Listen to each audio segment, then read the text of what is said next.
काम बिगाड़ा। तीन बहुओं के रवैये से सासू माँ बहुत परेशान थी। दरअसल बात ये थी कि तीनों बहुओं में किसी बात को लेकर अनबन हो गई थी। तब से ही तीनों एक दूसरे से मुंह फुलाए रहती थी। ना कोई सीधे मुंह किसी से बात करती, ना किसी का कहना मानती। पड़ोसी भी इस बात को जानते थे और जाने कैसे कैसे बातें भी करते। इसीलिए सासू माँ ने तीनों बहुओं को तुरंत अपने कमरे में बुलाया। मैं कई दिनों से देख रही हूँ तुम तीनों अलग अलग सारे काम कर रही हो। ये सब नहीं चलेगा, तीनों को मिलकर ही काम करना पड़ेगा। सास की बात सुनकर एकदम से बड़ी बहू बोल उठती है। नहीं मम्मी जी, मैं इन दोनों के साथ कुछ नहीं कर सकती। मैं इस घर की बड़ी बहू हूँ, फिर भी ये मेरा कहना बिल्कुल भी नहीं मानती। अरे जेठानी जी, जानबूझकर मुझे डबल काम करवाती है आप, और छोटी मुझसे टेढ़े मुंह ही बात करती है। इन दोनों के बीच हमेशा सैंडविच बन जाती है मेरी, और मैं हमेशा आलू की तरह बीच में मसली जाती हूँ।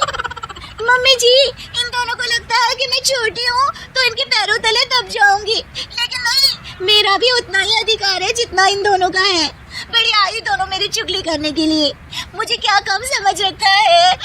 तीनों बहू एक दूसरे से बहस करने लगती है और सास दोबारा ये देखकर टेंशन में आ जाती है और सबसे कहती है, चुप हो जाओ, अब से तुम तीनों सारे काम एक साथ करोगी, आंख बंद करके एक दूसरे की बात सुनोगी। तुम तीनों इस बात को गांठ बांध लो, वरना अगली छुट्टियों में तुम्हारा अपना मायके जाना कैंसिल है।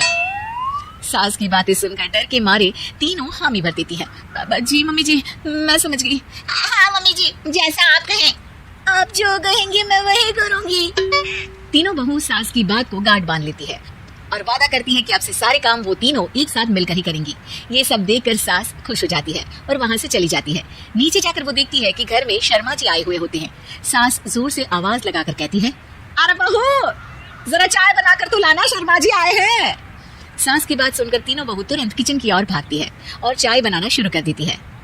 मुझे तो एकदम मसाले वाली कड़क चाय पसंद है, तो हम शर्मा जी के लिए मसाले वाली चाय ही बनाएंगे। अरे नहीं दीदी, गर्मी के मौसम में मसाला चाय कौन पीता है? मैं तो शर्मा जी के लिए इलायची वाली चाय ही बनाऊंगी। ये कैसी बात कर रही हैं आप दोनों? मेरी मम्मी ने सिखाया है कि मेहमान को ज्यादा दूध और शक्कर वाली चाय देनी चाहिए, वरना वो घर वालों को कंजूस समझते हैं। तो मैं तो शर्मा जी को ऐसी ही चाय दूंगी। तीनों बहुएं अपने अपने तरीके से चाय में शक्कर, मसाला, पत्ती सब डाल देती है। उबलने के बाद तीनों मिलकर चाय बाहर लेकर जाती हैं और शर्मा जी और सासू माँ को देती हैं।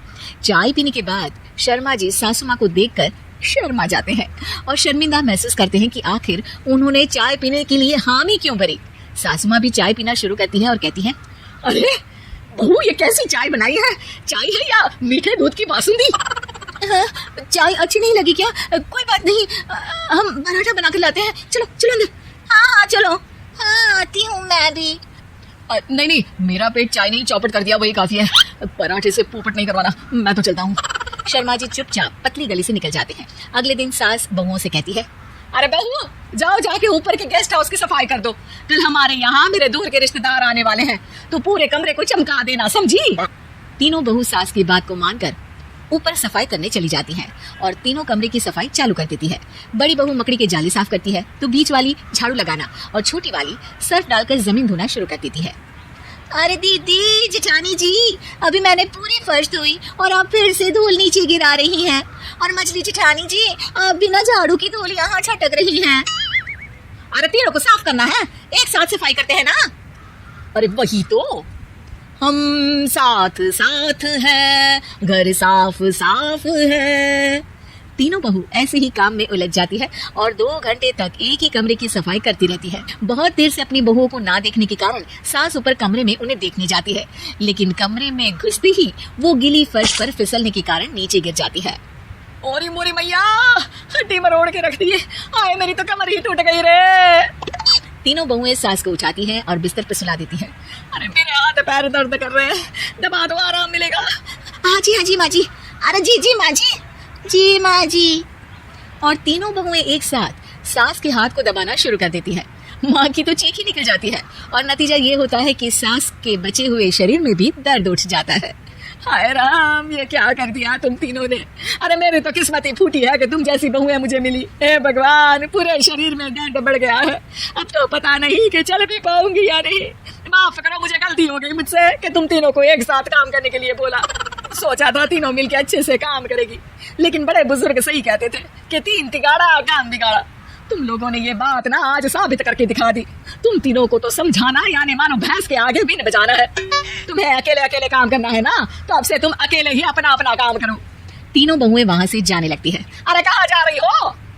आप ही ने तो कहा कि अपना अपना काम करो, तो मुझे मुल्तानी मिट्टी लगानी है। अरे मुझे भी तो नेल पॉलिश लगानी है। मुझे ना मेहंदी लगानी है। सास अपना सर पीट लेती है और कहती है, अरे मुझे भी लगाना है कुछ। क्या माँ जी? क्या माँ जी? क्या माँ जी?